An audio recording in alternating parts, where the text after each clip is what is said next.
Adventures in Research.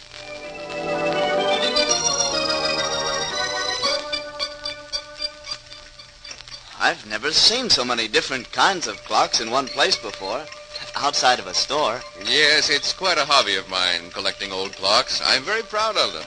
And what a story each one could tell if they could talk, eh, my boy?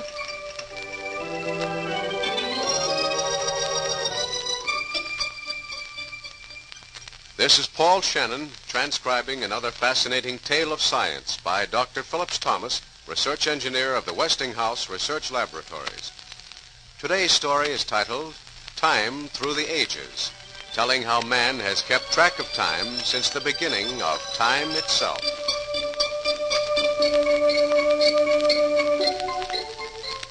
Our story opens at the home of John Matthews, Professor Emeritus of Ancient History, whose hobby is collecting old clocks. Dad!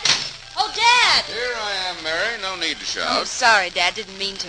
Oh, Dad, you remember Jimmy Blake, don't you? Why, of course. How are you, Jimmy? Fine, Professor. And it's nice to see you again. We're going Jimmy out. and I are going out to dinner and a show with the Shirleys, Dad. Oh, I have to dash and change. Will you two entertain each other? Won't take me a minute. Come along into my den, my boy, and make yourself comfortable. That won't take me a minute is a little misleading, you know. A minute to the female mind can be interpreted as an indeterminate space of time. I know exactly what you mean, Professor. I guess we men are used to it, though, by this time. I think so. I hope the ticking of my clocks won't annoy you. It does some people, you know. Hey, I've never seen so many clocks. Every kind and design imaginable. It's a hobby of mine, collecting old clocks. I'm rather proud of this collection. I should think you would be, Professor. I don't have a hobby myself, unless you call golf a hobby. The finest thing a man can have is a hobby. It's quite surprising how much one can learn from it. Now, these various clocks, for example, tell an almost complete story of man's progress in the simple matter of telling time. Gee, it must be a pretty valuable collection, isn't it? Yes, it is, Jimmy. I have a number of timepieces in this room that are truly collector's items. That one on the table, for example. You mean this little affair that looks like a book? Is it a book? Pick it up and see. It's made of ivory and dates back to the 16th century. Open it up. Oh, but it's so delicate, I'm almost afraid to handle it. But if it's all right, sir. Well, hey, that's amazing, Professor. It's not a book at all, but A pocket sundial, that's right. You see the piece of string attached from the middle of the book to the cover? Yes? You see how it casts a shadow when you open the book? Well, hey, that's the trickiest thing I ever saw, Professor. But wait a minute, I always thought sundials were big, like the ones you see in gardens. Well, most of them were, Jimmy. There's a sundial in India, for instance, largest one ever built, where the indicator, that's the part that casts the shadow, is as big as an 8-story building. You'd almost need a balloon to see what time it was. Hey, what's this bowl affair here, Professor? That represents another step in the history of time. The water clock, Jimmy. Water clock. Well, how did that work, sir?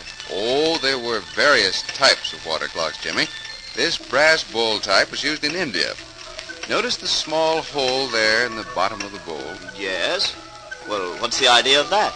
This bowl was floated in a larger one filled with water. And each time the small bowl filled up and sank, a servant would strike the hour on a gong. And then he'd pull out the bowl, empty it, and set it to float again. And that's how they kept track of the hours. Gosh, that's an ingenious method, all right.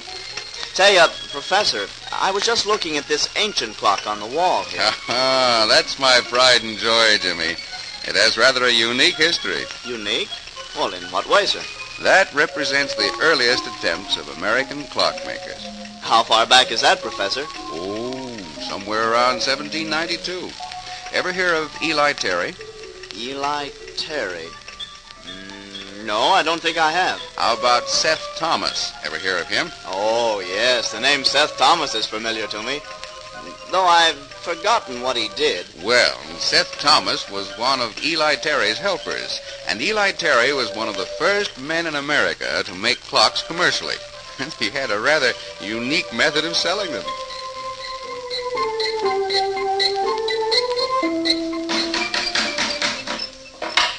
Hurry up with that clock, Seth. Getting daylight. I want to be on my way come dawn. Phoebe. Yes, Eli? Yeah, reckon I'm just about ready. Seth Thomas is finishing up the last clock now. Luke, bring Nellie out of the barn. How far do you plan on going this trip, Eli? Same as usual, woman. Till I sell all my clocks. If I'm too far out to get back by nightfall, I'll hole up Summers till daylight before I head back home. Get a move on with that horse, Luke. Ain't got all day. Here, wife, give me a hand. Tie these clocks on the saddle. Now, tie 'em tight now. Can't afford to have any of 'em broken. You have to work too hard to make 'em. Whoa, stand still, Nellie. Only 8 clocks this time, Eli? You had 9 the last time. Get a move on. Most daylight. Got 'em tied? You side there now, tied? All tied on and tight, too. Well, I'm off. Take care of things till I get back, Phoebe. Get up, Nellie. Get up!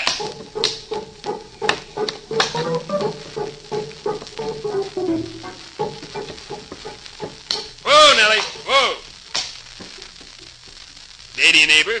Howdy. Got some fine clocks here on my saddle. All handmade. Best you can buy. Whoa, Nellie. Whoa. Your name, Eli Terry? That's right. Well, then I reckon I might buy one of your clocks. I've heard tell you're the best clockmaker in the country. How much? $40 and take your pick. $40 is a powerful lot of money, Eli Terry. Why, they ain't even got a cover on them. Yeah, the clock movement and the dial are there. You've a mind to get a case for it. A cabinet maker will make you one. Or if you've a knack for wood carving, you can make one yourself. Well, I reckon I'll take this one then and get a cover for it later on. Here's your money, Eli. Thank you. Get up, Nellie. Get up! Martha! I got you one of them newfangled clocks. A regular wag on the wall like you've always wanted.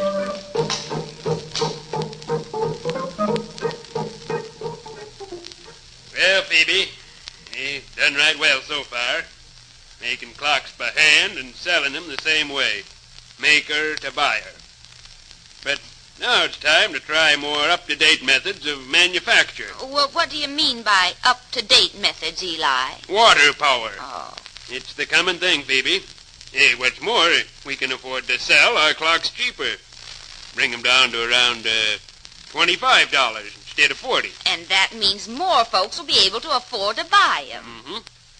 Seth Thomas and Silas Hoadley would like to come in with me as partners. Oh, they're both good workmen, Eli. Best helpers we ever had. Yeah, good, honest clockmakers.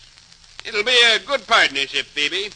A firm of Terry, Thomas, and Hoadley. Oh, we won't have to leave North Ferry, Eli, or the state of Connecticut, will we?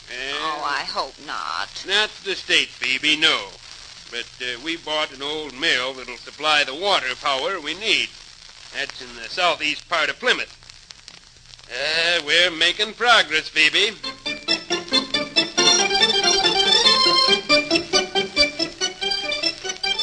Well, Jimmy, it was around the year 1810 that Eli Terry decided to sell his share of the firm to Seth Thomas and Silas Hoadley.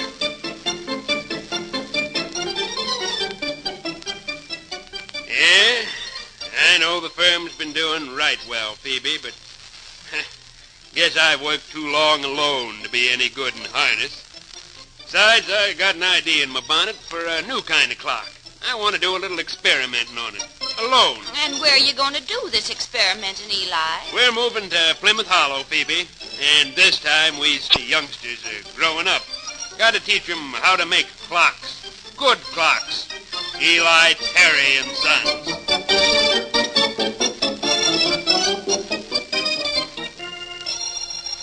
So that's the new clock you've been working on, Eli.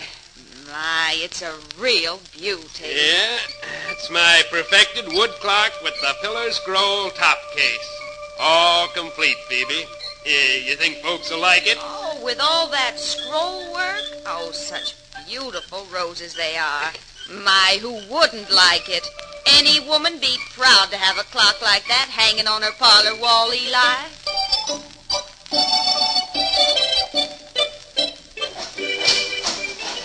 Morning, Eli. Morning.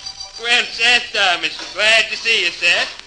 What brings you to these parts? Well, Eli, I've seen your new clock, and Yeah? I'd like to buy the rights to manufacture it. Along with you, of course. I've got a few ideas of my own that'll improve it if you've no objection. And no, Seth, there's no objection. I'll sell you the rights to make the clock. But, what's your improvement? A matter of distribution, Eli, distribution. I aim to form a company to sell the clocks.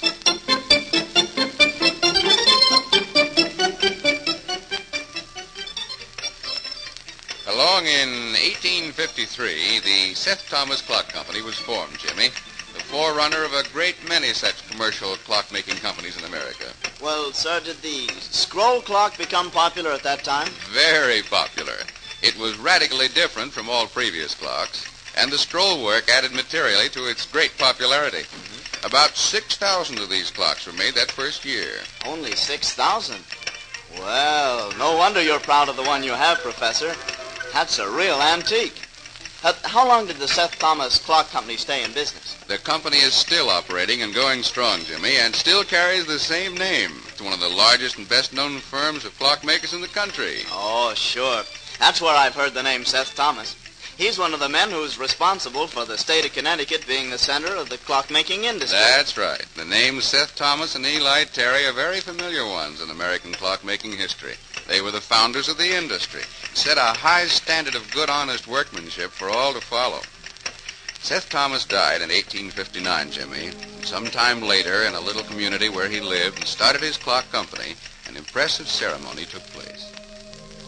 And so it is only fitting that the name of the man who did so much for our community, who was not only a leader in our midst, but a neighbor as well, it is only fitting that his name, Seth Thomas, be perpetuated in the same way, and in a way that will keep his memory before us forever.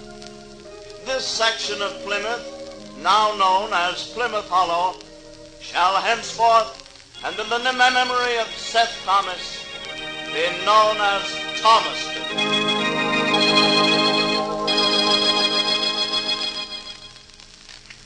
Hey, that was a grand tribute, Professor. Wasn't it, though? Of course, as you look around my clocks here, you can see how fast clockmaking progressed in America once the first step had been taken. Yes. Why, the difference between the old clocks of pioneer days and the timepieces of today is right there on that table. The old Seth Thomas clock and the modern electric clock side by side. Yes, and look at the time. I had no Well, idea. here I am. I didn't keep you waiting too long, did I? Well, did I? Well, I'm a little more time conscious than I was when we came in, Mary. Your dad's been telling me I know. The story of time through the ages. It's a wonderful collection, don't you think? Oh, it sure is. Mary knows the story by heart. She's heard it ever since she was a little girl. But it still hasn't improved her conception of what constitutes a minute. Why, Dad, I practically flew. I wasn't more than a few minutes, I know. You were exactly 13 minutes and 45 seconds according to my clocks. Oh, I'm certainly glad we're not living in the Middle Ages, Jimmy.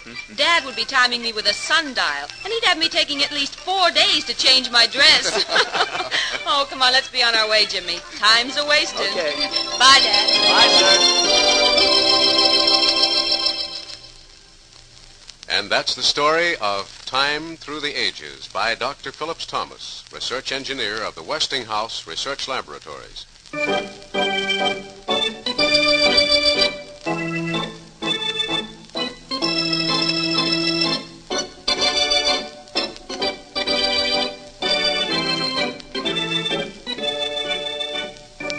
Join us again next week for another transcribed adventure in research.